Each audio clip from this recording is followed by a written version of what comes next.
Desde este momento comienza Hablando de Seguridad, creado y conducido por Hermes Acuña, postítulo universitario en Seguridad y Resolución de Conflictos. Primer programa radial dedicado exclusivamente a la problemática de la seguridad.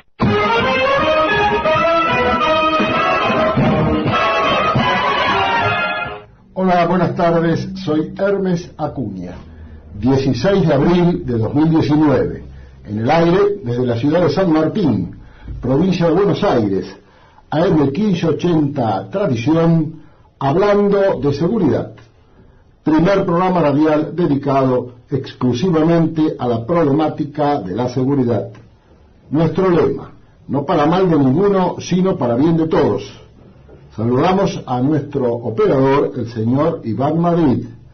Nuestras vías de comunicación 4713-2517, 4754-8784. Email info hablando de seguridad @gmail.com.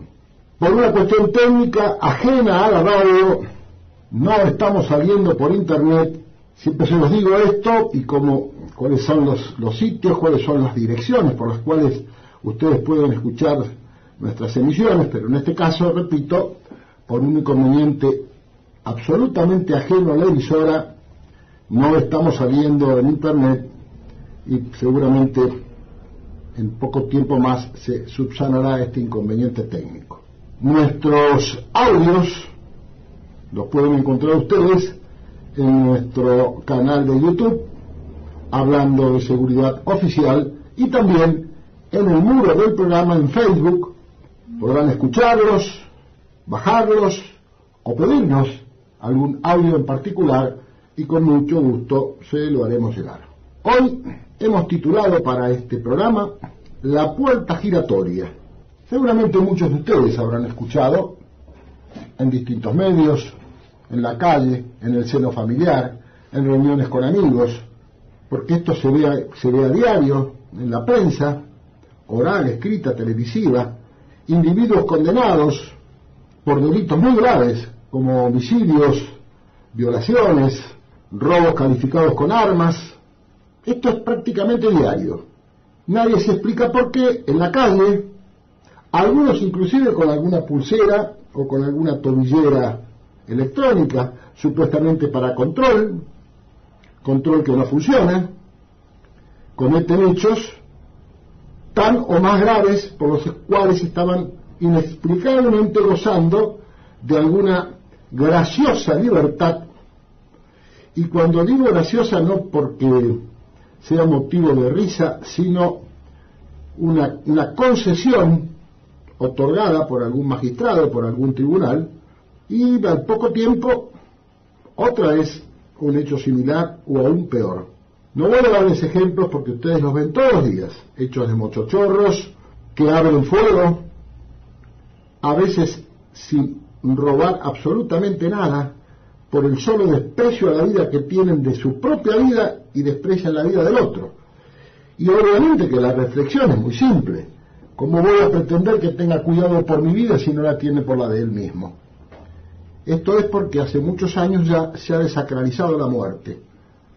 Entonces, familias devastadas, la muerte es irreparable, el dolor se lleva toda la vida. Nadie rehace su vida igual que antes cuando le falta un ser querido, en la circunstancia que sea. Máxime si se trata de un hecho delictivo, gente que va o viene del trabajo, gente que se encuentra en su casa descansando, porque ya parece ser que ni el interior de las casas es seguro.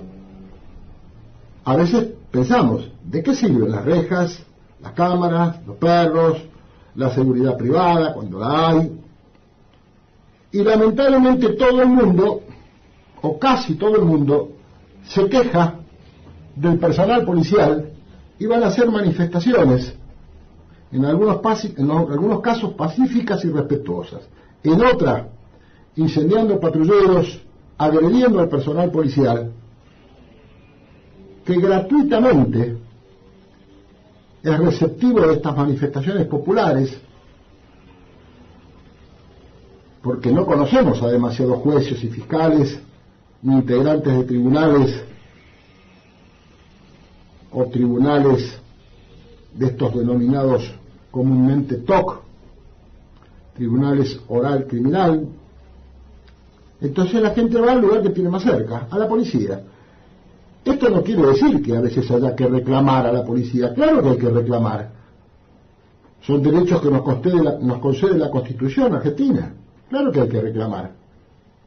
Pero no hay que descargar ese enojo, esa rabia incontenible, ¿por qué no a veces esa frustración? A veces en quien no la merece.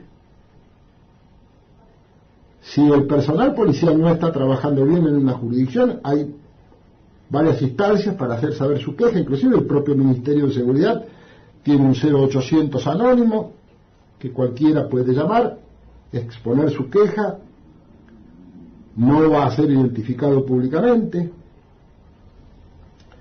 Entonces, por eso titulamos para hoy La puerta giratoria. ¿Qué explicación encontramos a esto? La ley de ejecución penal, como les he dicho más de una vez, hay una ley de ejecución penal nacional que fue modificada hace muy pocos años, y las provincias pueden tener su propia ley de ejecución penal que la adaptan a sus necesidades, a su realidad sociocultural, al mapa delictivo de las respectivas jurisdicciones provinciales. Cada provincia tiene un código procesal penal que es el código de forma, y el código de fondo es el código penal. Últimamente se ha puesto de moda, especialmente en algunos periodistas, hablar de protocolos. En algunos casos puede haber protocolos, pero acá los únicos protocolos que sirven, en los cuales debe basarse el accionar tanto de la justicia como de las diferentes policías, es el Código Penal y el Código Procesal Penal. No hay más protocolos. Ahora se ha puesto de moda hablar de protocolos. El Código Procesal dice taxativamente cómo se debe proceder en determinada situación. ¿Y por qué les mencioné la ley de ejecución penal? Porque algunos magistrados confunden la facultad con la obligación, o en otras palabras, la potestad con la obligación. La ley no me dice, tiene necesariamente que escarcelar a fulano de tal. La ley me dice, podrá.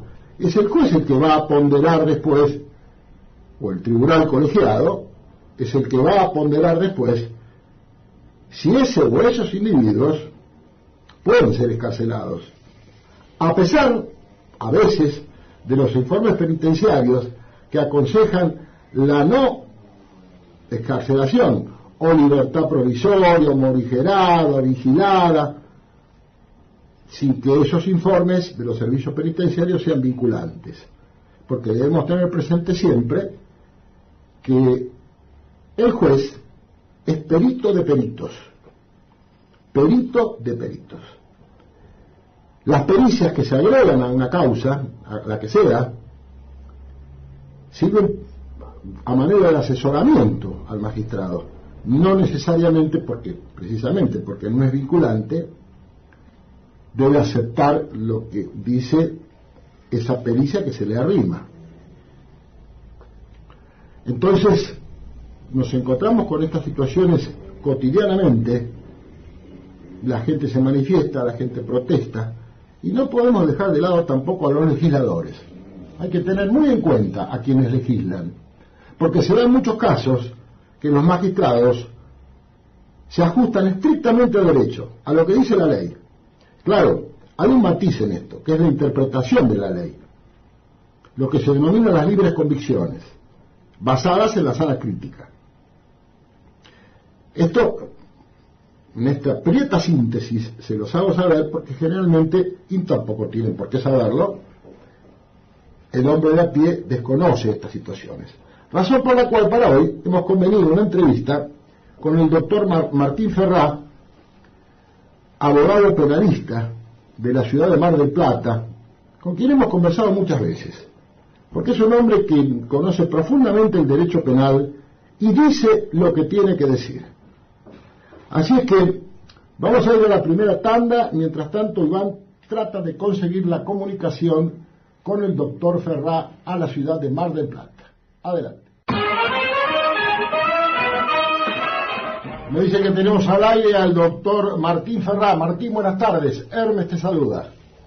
¿Qué tal, Hermes? Buenas tardes, muy bien. Bueno, muchas gracias, Martín, como siempre, por tu inmediata predisposición cada vez que te requerimos para hablar un tema que yo decía en la editorial Cotidiano, la famosa puerta giratoria.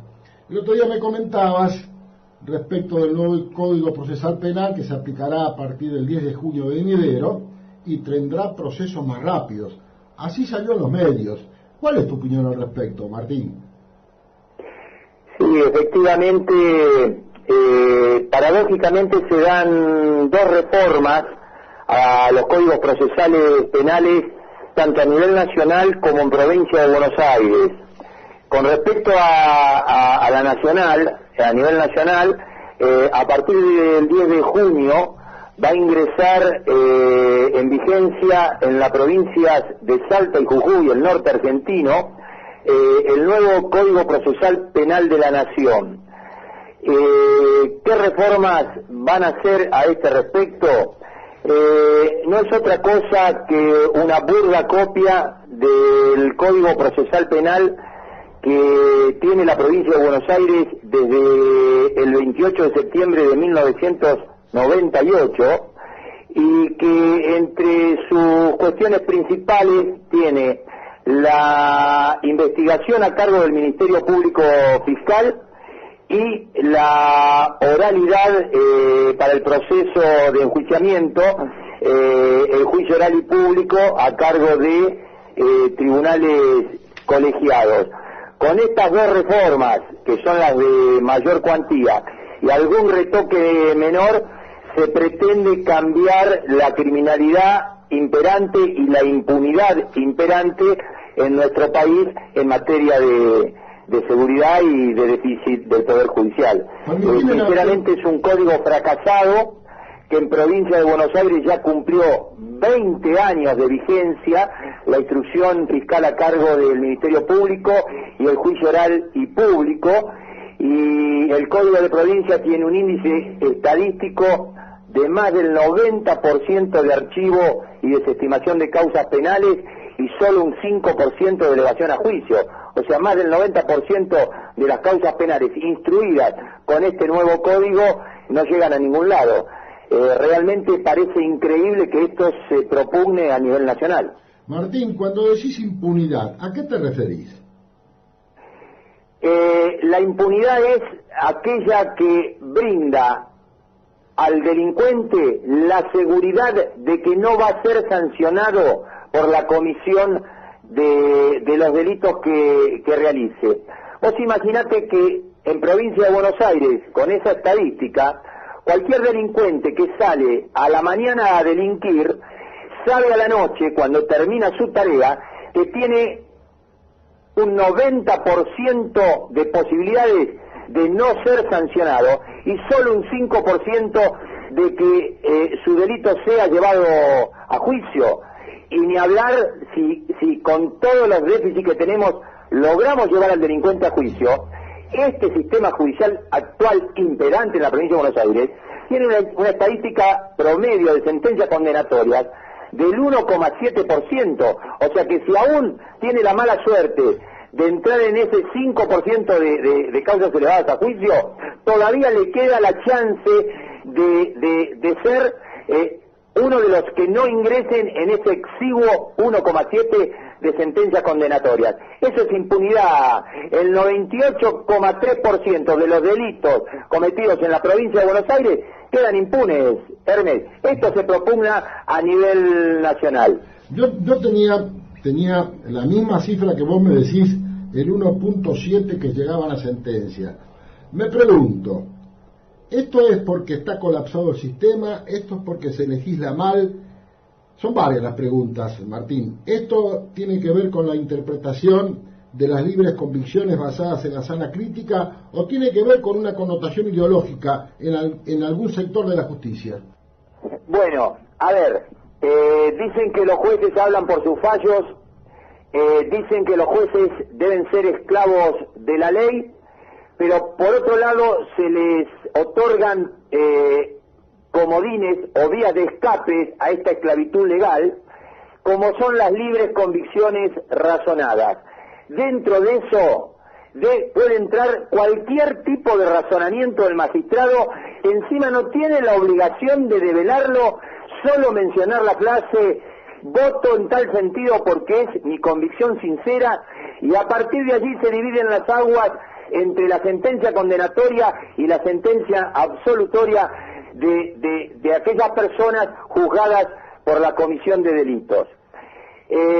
La provincia de Buenos Aires tuvo un problema, pero enorme, tremendo en materia de seguridad, en la década, promediando la década del 90, 95, 96, 97, que hace eclosión con el caso Cabezas, y a partir de allí comienza con una purga policial encabezada por el ministro de Seguridad de aquel entonces, León Arlanián, y paralelo a esto ingresa la reforma al Código Procesal Penal que impulsaron aquellos doctrinarios del garantismo abolicionista, que lo único que hace es reforzar la impunidad de los delincuentes en este sistema judicial y procesal penal imperante. Un código garantista que no tenía hueco, que no tenía por dónde meterse, por dónde ser sancionado, porque el derecho penal, la esencia del derecho penal desde su creación con los códigos de Hammurabi y demás, es sancionar a los delincuentes y proteger a las víctimas. Por eso tiene penas.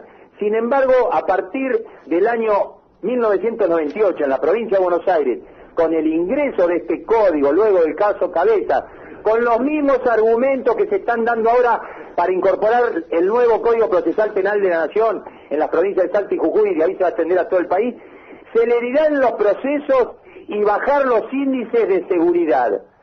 Hermes, la provincia de Buenos Aires, con las estadísticas que yo he dado recién, te puedo dar las estadísticas de la última década. Ingresaron a la provincia de Buenos Aires del año 2007 al 2017 7.677.103 causas penales.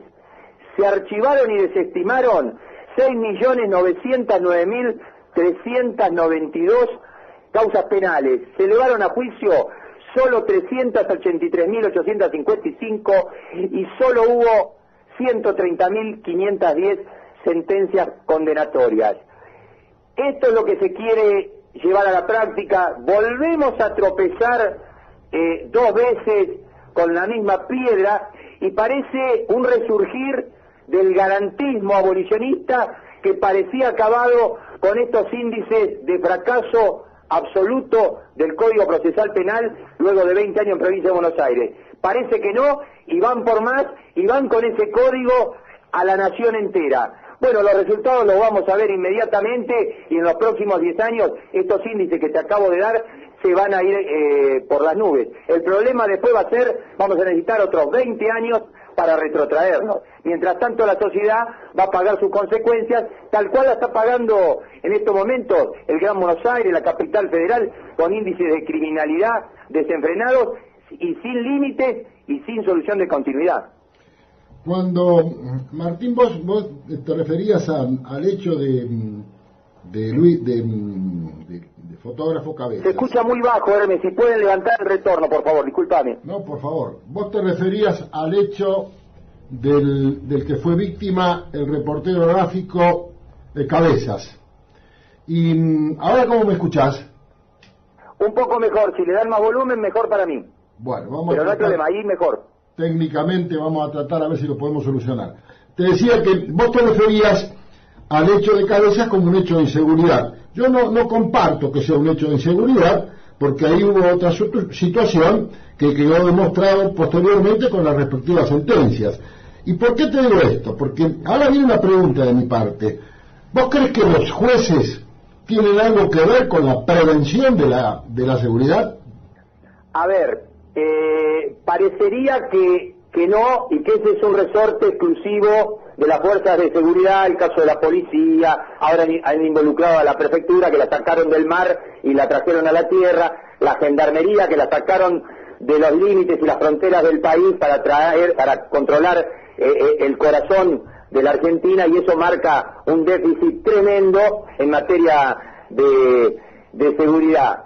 En cuanto al Poder Judicial, por supuesto que tiene gran responsabilidad en la prevención del delito, porque se nos enseña desde los albores de la Facultad de Derecho a los abogados que el fin de la pena tiene un fin de prevención y de resocialización. El fin de prevención es que cuando una persona comete un delito, se lo sanciona mediante un juicio y una sentencia de condena, va a pensar 2 veces la próxima vez que salga a delinquir. Ante estos índices de impunidad y de ineficiencia del Poder Judicial, que acabo de citar, es obvio que esa parte del Poder Judicial en la prevención de los delitos a futuro y de los delincuentes está fallando, porque los delincuentes saben perfectamente bien que el proceso penal tiene más salidas que entradas en materia procesal, y no solo por los artilugios del código,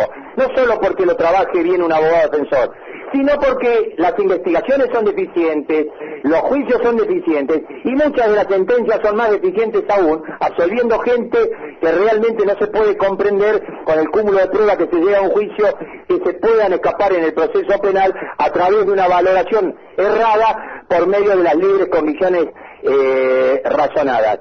Claro que sí, una de las patas de la mesa de responsabilidad de la criminalidad imperante en nuestro país le corresponde al Poder Judicial, inexcusablemente, Hermes. Te pregunté esto, Martín, porque fueron muchas las veces que, por lo menos personalmente, escuché a distintos magistrados de distintas jurisdicciones decir que ellos son ajenos al problema preventivo, que eso es resorte exclusivo de las fuerzas de seguridad y fuerzas policiales. Es una manera de sacarse el problema de encima. Por eso está preguntando, y es muy interesante tu reflexión. Sí, no solo eso, hablamos de la impunidad que genera un sistema procesal penal deficiente con estas estadísticas, y por el otro lado también hablamos de 1,7 de sentencias condenatorias, pero aparte de lograr ese exiguo porcentaje de condenados, después tenemos toda la parte de ejecución penal, que también agrega criminalidad a la sociedad argentina, como es a través de la ley de ejecución penal y las famosas salidas transitorias.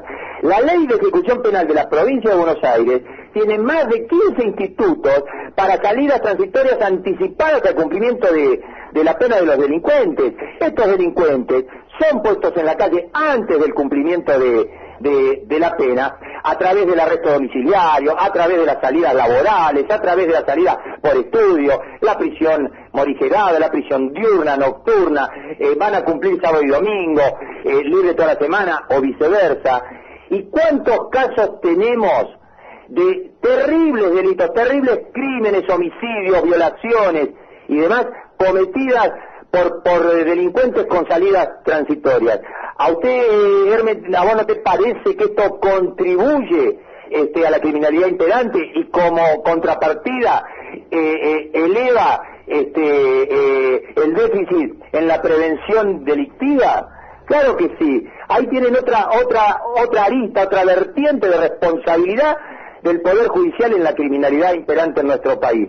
Precisamente porque quería escuchar tu opinión, te hice la pregunta y vos no tuviste oportunidad de escuchar mi editorial y hablé justamente de ese tema. Yo tengo muy presente un hecho de hace unos 4 o 5 años, tal vez alguno más.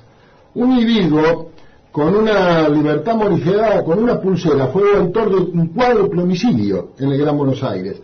Cuádruple homicidio, una familia completa. Y esos hechos los demostramos en la prensa, la radial, la gráfica y televisiva, todos los días. Y por eso titulamos La Puerta Giratoria, porque te pasará a vos en tu profesión, y uno como integrante de la comunidad en la que vive, escucha diariamente: no voy a perder tiempo haciendo denuncias, porque después tardo yo más que el delincuente, y hasta algún damnificado se ha manifestado en algún medio diciendo: yo estaba presente cuando el tipo que me asaltó salió en libertad y yo todavía seguía declarando, o seguía esperando. Tal cual, Hermes, y al margen de eso, así como el delincuente sabe que tiene el 90% de posibilidades de que la investigación del delito que él cometió no llegue a ningún lado y solo tiene una posibilidad del 5% de que lo lleven a juicio, la ciudadanía, estos índices son públicos, yo me he cansado de repetirlos hasta el hartazgo, año tras año, y la sociedad también sabe que si va a hacer la denuncia al margen de cruzarse con el delincuente y salir este primero y ella después, sabe que su denuncia no va a llegar a ningún lado.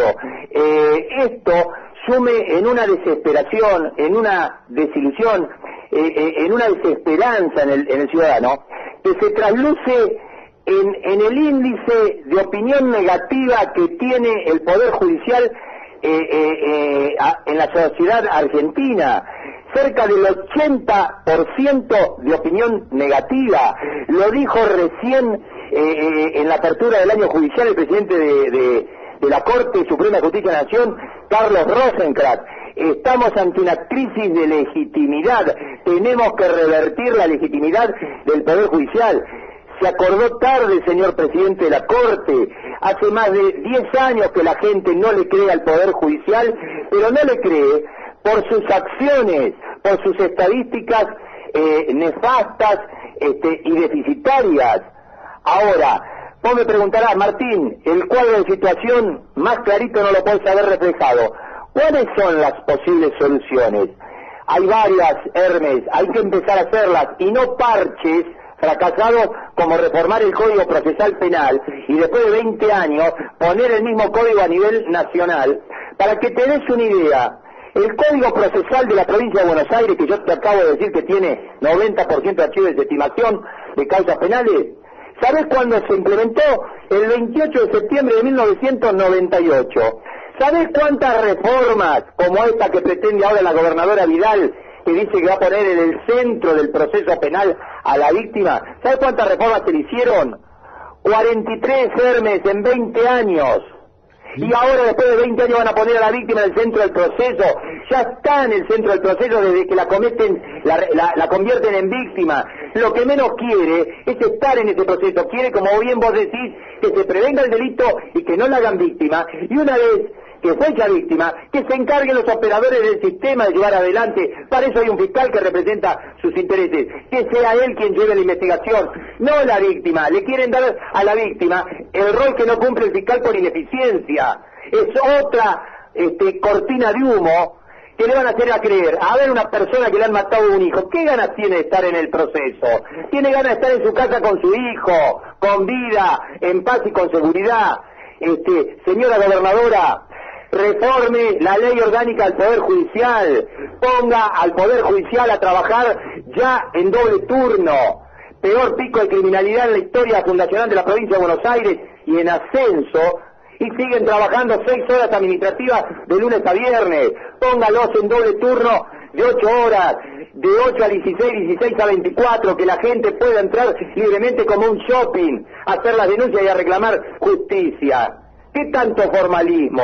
¿Tan difícil es esto? Hermes, en 35 años de democracia, 17 ministros de Seguridad y Justicia y 7 gobernadores pasaron por la provincia de Buenos Aires.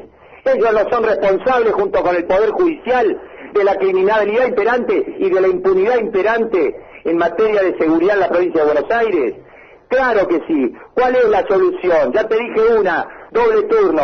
Segunda solución, hay que sanear y purgar el Poder Judicial de la provincia de Buenos Aires y el de la Nación también. Hay que acelerar los procesos de juicio político de funcionarios y magistrados del Poder Judicial.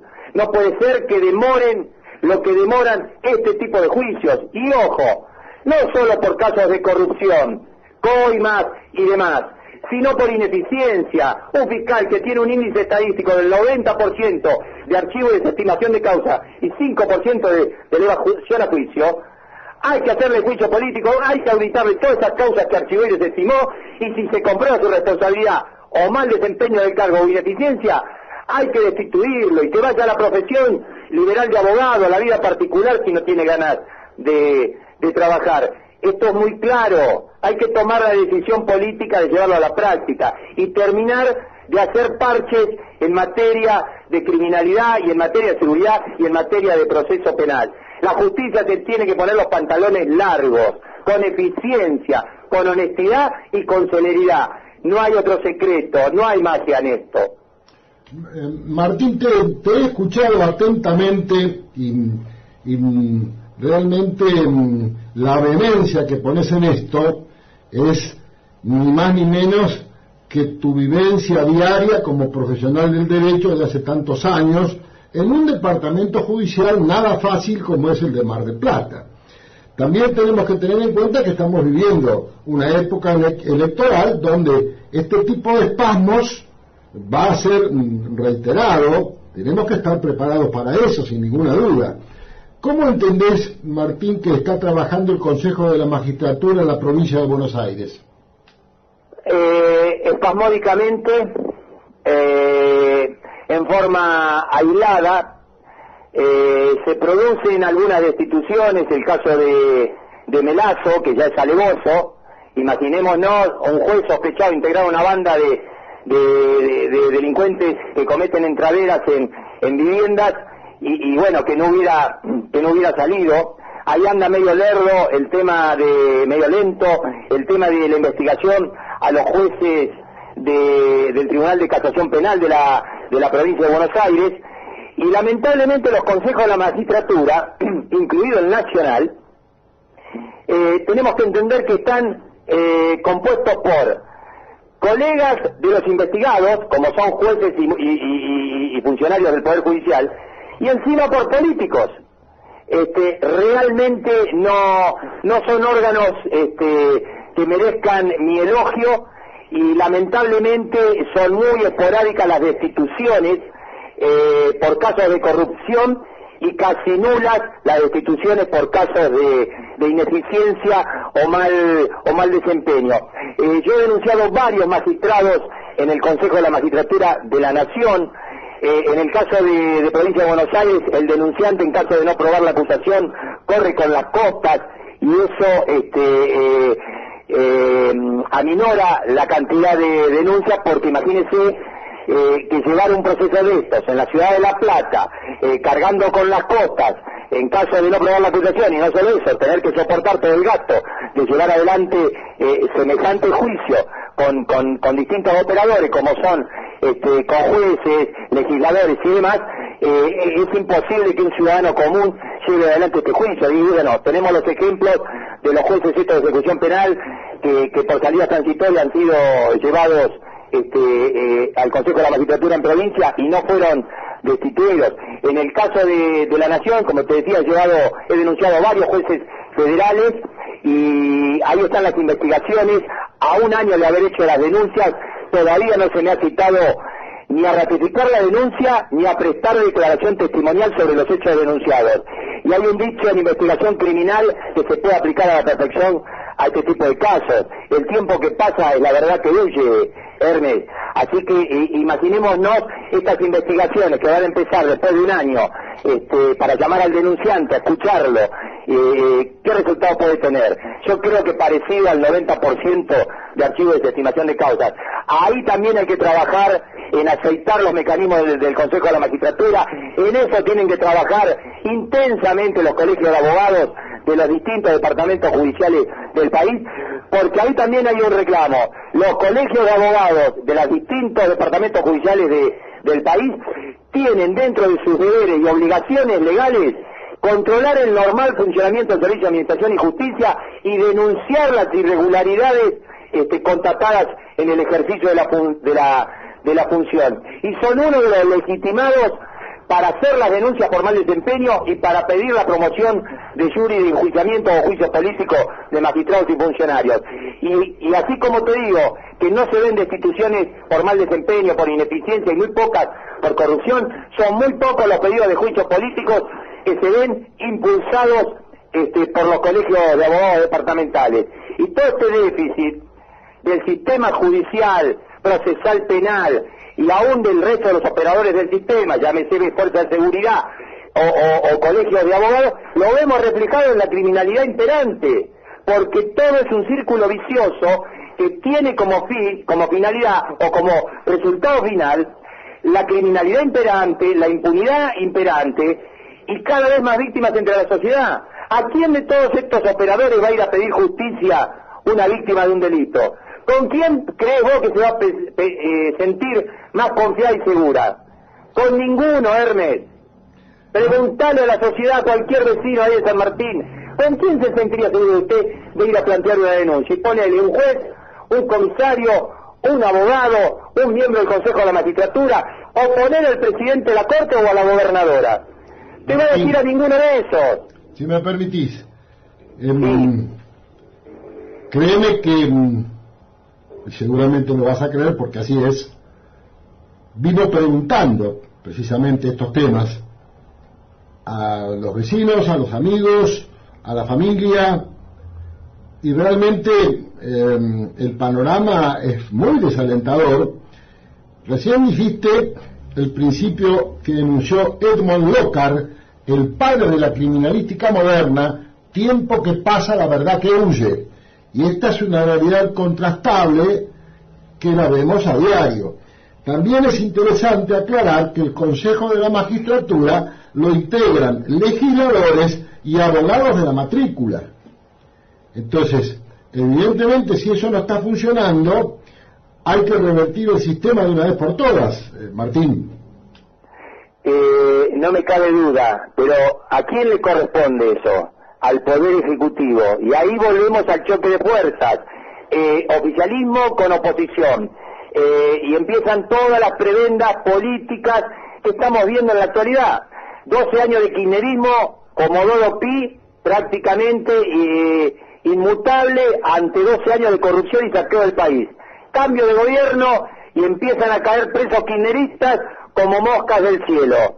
Muy bien, aquellos que se les compró la responsabilidad, que queden todos presos, pero después, Colegio de Abogados Públicos de la Capital Federal, Consejo de la Magistratura de la Nación, yo empiezo a investigar a los 12 jueces federales, a auditarle todas las causas de los 12 años de kirchnerismo, a ver a qué dedicaron su tiempo que no avanzaron las causas o las denuncias por corrupción. No queda uno, Hermes. Si le hacemos una auditoría integral interna a las distintas dependencias del Poder Judicial, no hay un índice que dé superávit. La gran mayoría son todas deficitarias. Y llevamos ya 35 años de democracia. Esa es una de las sangrías que tiene la República Argentina en materia democrática. Dijo la expresidenta multiprocesada, la señora Kirchner, en el 2002 hay que democratizar el Poder Judicial. No, señora, estamos en democracia, se equivocó. Hay que sanearlo de funcionarios corruptos e ineficientes.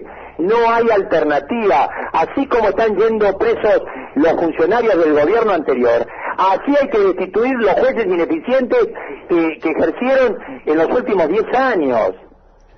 No hay otra salida. Vos imaginate, con estos índices estadísticos del Poder Judicial que yo te acabo de mencionar, que son estadísticas públicas de la provincia de Buenos Aires, vos suprimís, eliminás completamente el Poder Judicial y no te das cuenta que no existe más. ¿Por qué? Porque el 90% de su trabajo no llega a ningún lado. Tiene una efectividad del 5%. Ese 5% pasa inadvertido. Martín. Es increíble. La República Argentina tiene una población carcelaria de 85.280 presos. La mayoría, el 50% más, está con prisión preventiva, no tiene su condena firme todavía. ¿Qué quiere decir eso? Que el Poder Judicial no terminó más del 50% de su trabajo. Es tremendo, lo miren por donde lo miren, el sistema judicial argentino, procesal penal, y se llenan la boca. Ahí anda un camarista paseando por los canales de televisión con el código penal, alabándolo. Ahora sacaron una revista jurídica de derecho penal y procesal penal para abogados, fiscales, para elogiar sus propios fallos. Fallan como fallan y encima se elogian. Ese código penal, si es que llega a entrar, por más que le agreguen algún delito como el grooming, los delitos cibernéticos y demás, no va a bajar la criminalidad imperante, el presidente de la Sala Cuarta de Casación. Permítame decírselo, doctor Boriski, el delincuente le importa nada los delitos que usted ponga en el código. Lo que le importa es si lo agarran o no, y si una vez que está enjuiciado puede zafar o no. Hermes, poné los delitos cibernéticos que quieras, los delitos del siglo XXI que quieras en el Código Penal. ¿Sabés cuántos robos calificados a mano armada, que son de la época de sanción del Código Penal de 1921, tuvo la provincia de Buenos Aires del 2009 al 2017? 455.757 robos a mano armada denunciados en 10 años en provincia de Buenos Aires. 436.000 corresponden a cometidos por mayores de edad y 19.000 a menores de edad.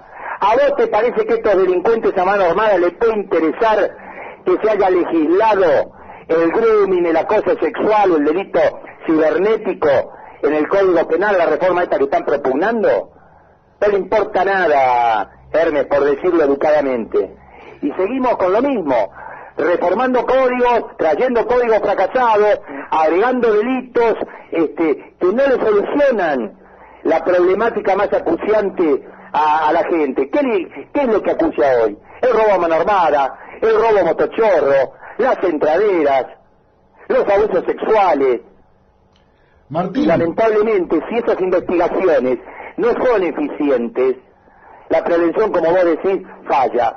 Y ahí es donde falla el Poder Judicial, en su actuación. No hay margen de duda, no hay nada nuevo por inventar, hay que ponerse a trabajar y hay que corregir donde se hay que corregir. Y poner gente que sepa. ¿Qué capacitación tenía la señora Bullrich en materia de seguridad para ser ministra de la seguridad de un país? Lo mismo que Ritondo. Es una cosa de locos. Yo como abogado no podría atender ni una carnicería, porque jamás me dediqué a eso, jamás me preparé para eso, y no es mi función. Pues, mijito, acá la multifunción en materia política da para todo. Van de ministro de Economía, de jefe de gabinete, de ministro de Seguridad, después van de diputado, y vuelven para arriba y para abajo. Cuando no es algo son, increíble. Cuando y no tuvieran tanta suficiencia, sus acciones, sus estadísticas lo demuestran, pero ellos les da para todo, hasta para ser presidente. Martín, si me permitís meter un bocadillo, cuando a veces Disculpame. no son designados embajadores como premios a la brillante gestión, eso tampoco debemos olvidarlo. Por último, nos quedan muy pocos minutos, te voy a pedir por favor que seas muy preciso a la siguiente pregunta. ¿Cómo ves el accionar de la policía de la provincia de Buenos Aires en este momento en cuanto a la prevención y represión de delitos? Bueno, te voy a decir algo. Hace lo que puede con lo poco que tiene y con la poca capacitación que tiene.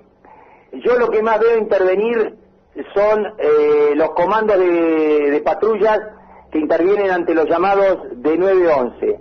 Aún con deficiencias, creo que son la primera línea en la lucha de prevención y represión del delito y de los delincuentes, y lamentablemente con los medios que tienen demasiado hacen. Hace muy poco se produjo el cambio de cúpula en la policía de la provincia de Buenos Aires. Creo que la estructura jerárquica en la policía de la provincia de Buenos Aires fue destruida en 1997, luego del caso Cabezas que mencionamos, nunca más fue recompuesta, y lamentablemente en ese sentido sí veo una crisis de conducción, donde conduce más la auditoría de Asuntos Internos, la Auditoría General de Asuntos Internos, que la propia jefatura de policía. Y bueno, nada, la cantidad de policías procesados, exonerados, sumariados y desafectados del servicio es realmente alarmante, sin desmerecer a los buenos policías. Ya te digo, el comando de prevención de patrullas lo veo trabajar bien, pero bueno, lamentablemente esto marca el rotundo fracaso de la formación y capacitación que le dio Scioli, Arlanian y los 17 ministros de Seguridad y Justicia anteriores, porque las estadísticas de policía... Se cortó la comunicación lamentablemente con el doctor Ferrá. No vamos a intentar retomarla porque ya nos quedan 5 o 6 minutos de programa. Muy vehemente el doctor Ferrá, realmente es un hombre muy vehemente y un hombre muy empapado, y comparto con él absolutamente lo que ha dicho respecto de la policía de la provincia de Buenos Aires. Siempre fue la primera línea de prevención o la primera línea de ataque y contención del delito, sin ninguna duda que es así. Vamos a ir entonces, Iván, a la última tanda.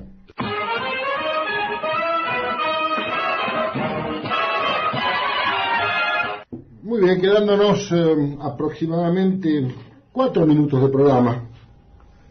Recién hablamos con el doctor Ferrá, que integra el foro local, un abogado de la matrícula del Departamento Judicial de Mar del Plata, y precisamente ayer el diario La Capital de esa ciudad titula "Crecen los asaltos violentos a comercios". La Fiscalía número 14, encargada de investigar robos calificados. Robo calificado quiere decir robos en banda, en poblado, con armas, con efracción. Registra un aumento sostenido en la cantidad de causas que tramita mes a mes. Según las cifras de este año en Mar del Plata, en lo que va del año, fueron denunciados 122 robos calificados a comercios, es decir, asalto con armas, como le decía anteriormente, una variante, como podrían ser, dice la nota, a punta de pistola. En enero, la Fiscalía 14, a cargo del doctor Fernando Berlingeri, registró 18 robos calificados a comercios. En febrero fueron 40, más del doble, como se desprende del mes anterior. En marzo 49, y en los primeros 10 días del mes de abril 15. Es decir, que durante este año, mes a mes, aumentaron estos hechos. Estos robos generalmente son cometidos en comercios que manejan sumas de dinero en efectivo en la caja diaria, almacenes, kioscos, etcétera, etcétera. Y para los investigadores, el hecho de que los comercios hoy tengan menor cantidad de efectivo obliga a los delincuentes a realizar más robos. Por otra parte, la Fiscalía 14 cuenta con una tasa de éxito, entre comillas, alta, en cuanto a las investigaciones que suelen terminar con los sospechosos detenidos. Esto responde a que en estos robos los investigadores cuentan con víctimas y testigos que aportan información, y a que muchos de los negocios también tienen cámaras de seguridad. La Fiscalía número 14 inició sus funciones en abril del año pasado, exactamente hace un año. Durante el año pasado, esta Fiscalía número 14, repito, a cargo del doctor Fernando Berlingeri, aproximadamente registró un caso de robo calificado cada 2 días, una tendencia que, por todo lo que hemos dicho, se ve que va en aumento. Esto refleja palmariamente lo que hablábamos recién con el doctor Ferrá, más allá de que se diga que la estadística de homicidios dolosos en ocasión de robo ha disminuido en la provincia de Buenos Aires. Realmente Ferrá fue muy puntual cuando habló del personal policial y que habló de esa carencia de capacitación. Lo hemos vivido con las llamadas policías locales. Eso fue también un espasmo político durante la gestión del gobernador Scioli. Ustedes recuerdan que el ministro Granados, que era su ministro de Seguridad, decía, en cuanto a ocasión se le presentaba, que para fin de año vamos a tener 100.000 policías. De esos 100.000 policías, muchísimos, pero muchísimos, fueron desafectados cuando se repitieron los psicotécnicos. Y lo hemos tratado en este programa, porque no los habían aprobado.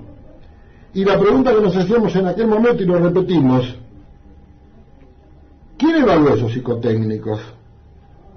Y si se evaluaron o no se evaluaron, ¿hubo responsables? Quedan los signos de interrogación. Ya nos estamos despidiendo. Acabo de ver al amigo y maestro de periodistas Alberto Chiesa, saluda como si estuviese en un balcón, ¿me entienden ustedes? Como si estuviese en un balcón saludando a la multitud. Así es que él continúa con su programa, la emisión de Radio Tradición.